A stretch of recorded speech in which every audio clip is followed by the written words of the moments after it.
Hello বন্ধুরা, তোমরা সবাই কেমন আছো? আশা করি অনেক ভালো আছো। আজ তোমাদের এমন একটি গল্প শোনাব, যে গল্পটি শোনার পর তোমাদের হয়ে যাবে। তাহলে চলুন বন্ধুরা, মূল ঘটনাটি শুরু করি।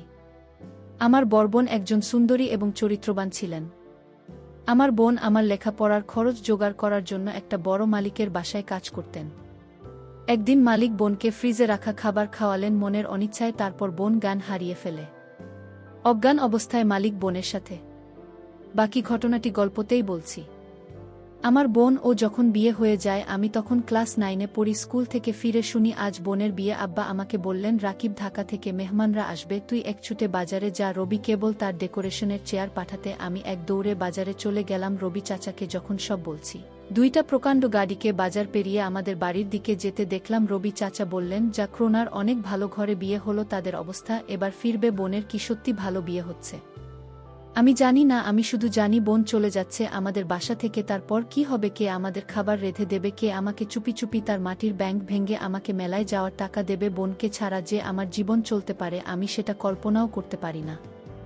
কলেজের এক প্রোগ্রামে আমার সুন্দরী বোনকে দেখে নাকি দারুণ পছন্দ করেছে একদল লোকের ইঞ্জিনিয়ার ছেলে। তার চাপে পড়ে তার পরিবার রাজি হয়েছে এই বিয়েতে, নইলে আমাদের মতো মধ্যবিত্ত ঘরে এত বড় আপনিও হওয়ার কথা না। সবাই বলাবলি করছে বন্যার কারণে এবার আমাদের ভাগ্য ফিরবে। আমার জন্মের সময় আমার মা মারা যান। বছর বয়স তখন 8। আমার স্কুল শিক্ষক আব্বা আর বিয়ে করেননি, বনি মানুষ করেছে আমাকে। আমার জগৎ ঘিরে, তাই আমার বোন বিয়ের আসর হয়ে গেল। দায়সারা ভাবে বিয়ে নাকি দুই পরিবারের বন্ধন, কিন্তু আমার সেটা মনে হলো না। পাত্রের বাবা সারাক্ষণ মুখ কালো করে রাখলেন। পাত্রের ছোট মামা আমাদের ঘর বাড়ি উঠোন ঘুরে ঘুরে দেখলেন। মাঝে মাঝে নাক সিটকাবেন আমাকে ডেকে বললেন, তুমি কোনো ক্লাসে পড়? আমি কিছু বলার আগেই কেউ একজন বলল, রাকিব পাইলট স্কুলে পড়ে, ফার্স্ট বয় 5-এ বৃত্তি পেয়েছে, ক্লাস 9-এ পেয়েছে। আমার লজ্জা লাগল, কিন্তু ছোটমামা শুধু একটু নাক সিটকাবেন। সেদিন গাড়িতে ওঠার আগে বোন যখন আমাকে জড়িয়ে ধরে নিঃশব্দে কাঁদছিল, তখনও আমার কষ্ট লাগছিল। 3 দিন পর নতুন বরের বোন এনআইওর আসার কথা। আব্বা পাড়া প্রতিবেশীদের নিয়ে রান্নাবান্নার আয়োজন করলেন। একটা গাড়ি ভাড়া করে নতুন বরকে আনতে পাঠালেন। গাড়ি ফেরত এলো। নতুন বরের আসতে পারবে না, তার কোনো জরুরি কাজ পড়ে গেছে, পরের সময় করে আসবে। বোন আসলো আরও মাস 3 পর। একটা সাদা রঙের গাড়ি থেকে বন্যা মা। আমি ছুটে গেলাম। আমি বোনকে জড়িয়ে ধরতে গিয়েও থমকে গেলাম। গায়ে দামি ফিনফিনে শাড়ি, মুখে পার্লার থেকে করা করা মেকআপ, প্লাক করা বা কানে ভো আর স্ট্রেট করা চুলে আমার বোনকে কেন জানি হঠাৎ অচেনা লাগল। আব্বা দৌড়ে এলেন, বর আসেনি না, বা সাইটের কাজে গেছে। বোন আব্বাকে ধরে, কিছুক্ষণ কাঁদো। আমি সারাদিন বোন ওর আশপাশে ঘুরঘুর করলাম, কিন্তু বোনকে কেমন আনমনা দেখলাম। শুধু একবার আমাকে জিজ্ঞেস করল, রাকিব, পড়াশোনা করছিস তো ঠিকমতো? রাতে আমার ঘুম এল না, বড্ড অভিমান হলো। বোন অনেক বদলে গেছে। এই অল্প দিনেই এত বদলে যেতে পারে মানুষ। বোন 3 দিন থাকল। শেষের দিন দুলাভাই এলেন বোনকে নিয়ে যেতে। দুলাভাই দেখলাম বেশ গম্ভীর। আমাকে ডেকে বললেন, কি রে রাকিব, পড়াশোনা করে ঠিকমতো নাকি সারাদিন বাদরামি? আমি কিছু বললাম না। দুলাভাই আসার পর থেকেই বোনের মুখটা কালো হয়েছিল, কারণ ও দেখলাম তার আমাদের সামনেই কপাল কুঁচকে 2বার বোনকে ধমক দিলেন দুলাভাই। বোন চলে যাওয়ার পর সেই রাতে আব্বা আমার ঘরে এলেন। অপরাধীর গলায় বললেন, রাকিব, তুই তো অনেক বড় হয়ে গেছিস। বলতে তো আমি কি কোনো ভুল করলাম? আমি হয়তো সত্যি বড় হয়ে গেছি। মনের কথা চেপে বললাম, কেন সেটা বলছেন? বোন অনেক ভালো আছে। কিন্তু আমি ঠিক জানি আমার বোন ভালো নেই। বোনের হাতে কালশিটে দাগ দেখেছি। আমার হাসি খুশি বোন কেমন গুটিয়ে গেছে মাত্র 3 মাসে। এর ঠিক 1 বছরের মাথায় আব্বাজান মারা গেলেন। আমি একা হয়ে গেলাম। পাড়া প্রতিবেশীরা বোন দুলাভাইকে চেপে ধরলেন আমাকে নিয়ে যাওয়ার জন্য। বোন উৎকণ্ঠা নিয়ে দুলাভাইয়ের মুখের দিকে তাকাল। দুলাভাই কিছুক্ষণ ভেবে বললেন, রাকিব, চলুক, কাজে লাগবে অনেক। কাজেই আমি আমার বই খাতা নিয়ে বোনর বাসায় উঠলাম। দুলাভাইয়ের পোস্টিং তখন আমাদের গ্রামের কাছেই শহরে। ছোট ছিমছাম 2 রুমের বাসা। আমি এক রুম ভাগে পেলাম। শহরের একটা স্কুলে ভর্তি হলাম। দুলাভাই চাকরির পাশাপাশি কন্ট্রাক্টরের ব্যবসা করতেন। একদিন আমাকে বললেন তার সাইটে গিয়ে কাজ তদারকি করতে। আমার স্কুলের ক্লাস মিস হতে লাগল। আমি বইখাতা নিয়ে কাজের সাইটে চলে যেতাম। সারাদিন কাজ শেষে বাসায় ফিরে খুব ক্লান্ত লাগত। আমার রেজাল্ট খারাপ হতে শুরু হলো। বোন একদিন ভয়ে ভয়ে দুলাভাইকে বলল, রাকিব ভালো ছাত্রর পড়াশোনার ক্ষতি হচ্ছে না তো? দুলাভাই তেতে উঠলেন, গরিবের ছেলে খেতে খেতে হবে। পড়াশোনা করে কি হবে, যতটুকু দরকার ততটুকু শিখলেই হবে। বোন তাড়াতাড়ি বলে উঠলেন, ঠিকই তো রাকিব, পড়াশোনা করে প্রতিষ্ঠা পেতে সময় লাগবে। তুই দুলাভাইয়ের সাথে কাজ শেষে অনেক কাজে লাগবে। আমি বোনের কথায় অবাক হয়ে গেলাম। এই বোনই আমাকে তৈরি করেছে। সবসময় বলতো পড়াশোনা করে একদিন অনেক বড় হতে হবে। পড়াশোনা ছাড়া আমার আর কোনো কাজ নেই। আজ কত পরিবর্তন! আমি দুলাভাইয়ের সাইটে কাজ দেখতে লাগলাম। ক্লাস 9-এর একটা কিশোরের জন্য নিশ্চয়ই খুব সহজ কাজ না, কিন্তু আমি শিখতে লাগলাম, সাথে পড়াশোনা করতাম। সাইটের লোকজনের কাছে খবর পেতাম দুলাভাইয়ের কর্মকাণ্ড নিয়ে। দুলাভাই আরও কয়েকজনের সাথে প্রেম করে বেড়ায়। আমি টের পাই। মাঝে মাঝে বোনর চাপা কান্নার আওয়াজ পাই। সকালে কিছুদিন বোনের হাতে নতুন কালশিটে দাগ বোন লুকোতে চেষ্টা করে। আমি বুঝেছি দুলাভাই বোনকে অন্যায় অত্যাচার করে। আমার বোন অনেক বদলে গেছে। আমার মনে হয় আমাকে নিয়ে বোন ভারী অস্বস্তি বোধ করে কেমন পালিয়ে বেড়ায়। দেখা হলে ঠিকমতো কথা বলে না। মাঝে মাঝে দুলাভাই বোনকে পার্লার থেকে সাজিয়ে পার্টিতে নিয়ে যায়। আমার অবাক লাগে। তবু একটা দিন যখন বাসায় দুলাভাই থাকে না, হঠাৎ সেই পুরনো দিনের মতো বোন তেল নিয়ে এসে বলে, রাকিব আয়, তোর মাথায় দিয়ে দিই। আমার চোখে পানি আসে। আমি লুকাবার চেষ্টা করি। একদিন অনেক রাতে ফিরে দুলাভাই আমাকে ঘুম থেকে ডেকে তোলেন। আমি জেগে দেখি দুলাভাই প্রচণ্ড রেগে আছে। আমাকে বললেন, হারামজাদা, তোকে আমি সাইট দেখতে দিচ্ছি, আর তুই সেখানে পড়াশোনা করিস। আমি চুপ করে দাঁড়িয়ে রইলাম। হঠাৎ করে দুলাভাই আমার চুলের মুঠি ধরলেন। বলা, সাইট থেকে 1 লাখ টাকা চুরি করেছে কে? নাকি তুই করেছিস? আমি অবাক হয়ে গেলাম। সাইটে টাকা পয়সা সংক্রান্ত কোনো কিছুর সাথে আমি জড়িত না। আলাদা অ্যাকাউন্ট আছে। তবু বললাম, আমি কিছু জানি না। দুলাভাই, তুই জানিস না? কেন জানিস না? তুই এর সাথে জড়িত শিওর? আমার খেয়ে আমার সাথে দাও তা বাজি দ্বারা। দুলাভাই তার বেল্ট দিয়ে আমাকে মারতে আরম্ভ করলেন। আমি সারা জীবনে কখনো মার খাইনি। পরিবারে আদরে মানুষ হয়েছি। স্কুলে ভালো ছাত্র হওয়ায় স্যারেরা অত্যাধিক স্নেহ করতেন। আমি দেখলাম বোন পাথরের মতো দাঁড়িয়ে আছে। দুলাভাই একসময় খ্যাত দিয়ে চলে গেলেন। আমি সারা রাত বিছানায় শুয়ে কালাম। চেষ্টা করলাম মুখ দিয়ে শব্দ না করতে। আব্বার মৃত্যুর আগে বলেছিলেন, রাকিব, পুরুষ হয়ে গরিব ঘরে জন্মেছিস, সামনে অনেক কষ্ট আসবে, সব তো থাকবেই, কখনো কাঁদবি না, পুরুষদের কাছে নেই। পরদিন সকালে আমার ঘুম শরীরে হালকা জ্বর নিয়ে উঠে দেখি বোন বসে আছে। আমার শিওরে, রাকিব, উঠতে পারবি? আমি মাথা নাড়লাম। হ্যাঁ। তাহলে চলুন। তাকিয়ে দেখি বোন একটা ব্যাগ গুছিয়ে রেখেছে। আমি বললাম, কোথায়? বাড়ি ফিরে যাব, চল। তুই আবার ভালো করে পড়াশোনা শুরু করবি।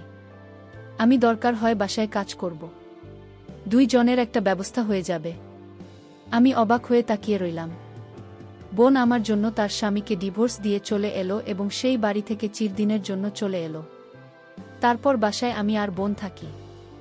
বোন একটা বড়লোক বাসায় কাজ পেল। তাদের কাপড় ধোয়া, রান্না করা ইত্যাদি তাদের কাজ করতে হবে। মাসে যে টাকাটা পাব সেই টাকা দিয়ে আমার লেখাপড়ার করছে, তার পরিবার চলে যাবে।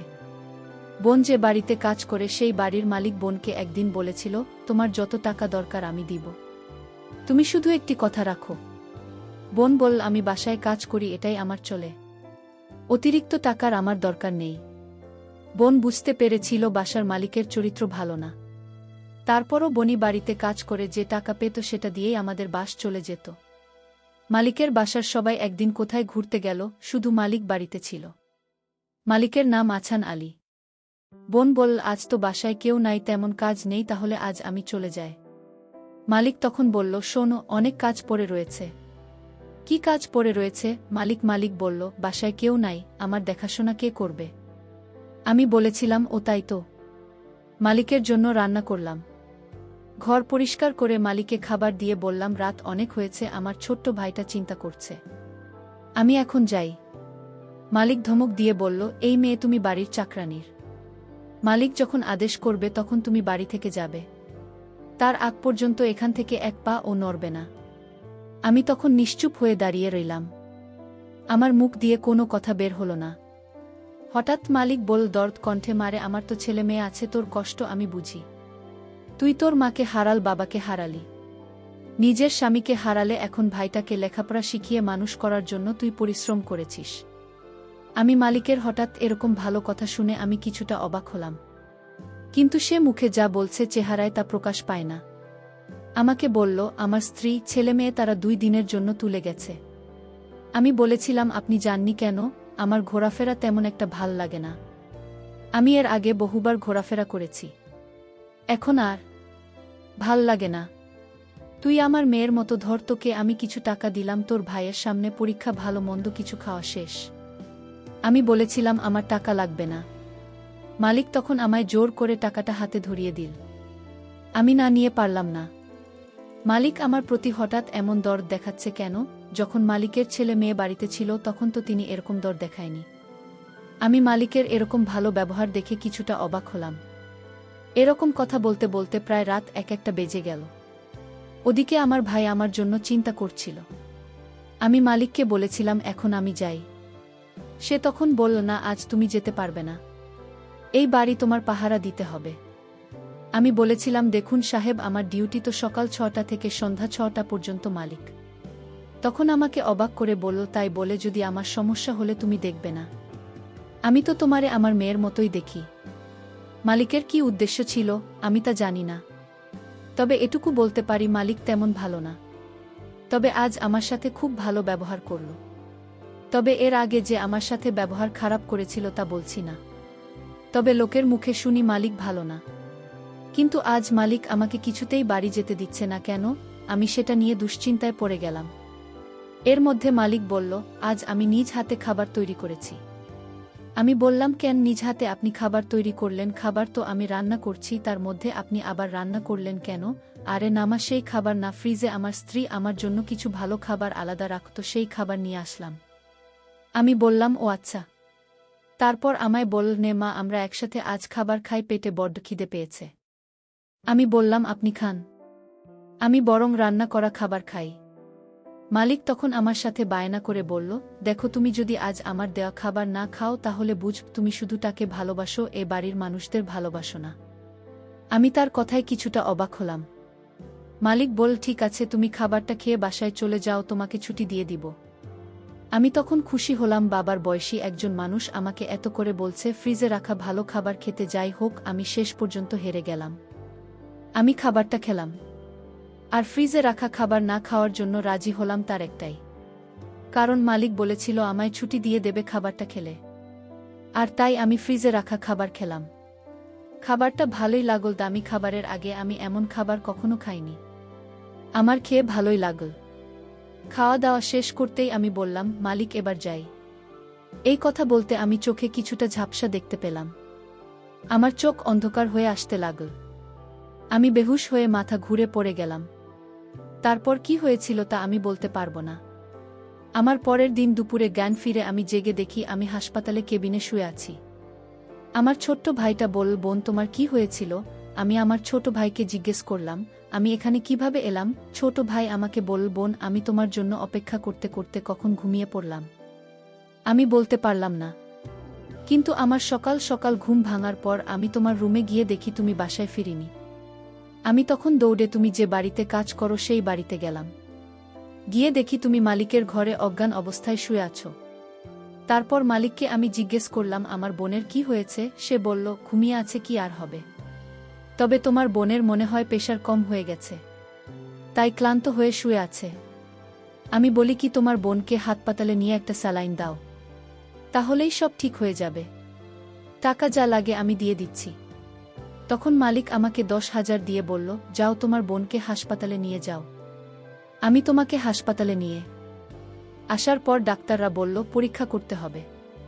ডক্টর বলল, তোমার প্রেশার কমে যায়নি, তোমাকে খাবারের সাথে কিছু মিশিয়ে তোমাকে অজ্ঞান করা হয়েছে। তারপর ডাক্তার বলল, মেয়েটি তোমার কি হয়? ও প্রিয় বন্ধুরা, গল্পটি ভালো লাগলে অবশ্যই কমেন্ট করে জানাবেন। আর নিয়মিত এমন আলাদা স্বাদের গল্প শুনতে ভিডিওটিতে লাইক এবং চ্যানেলটিকে সাবস্ক্রাইব করে সাথেই থাকুন।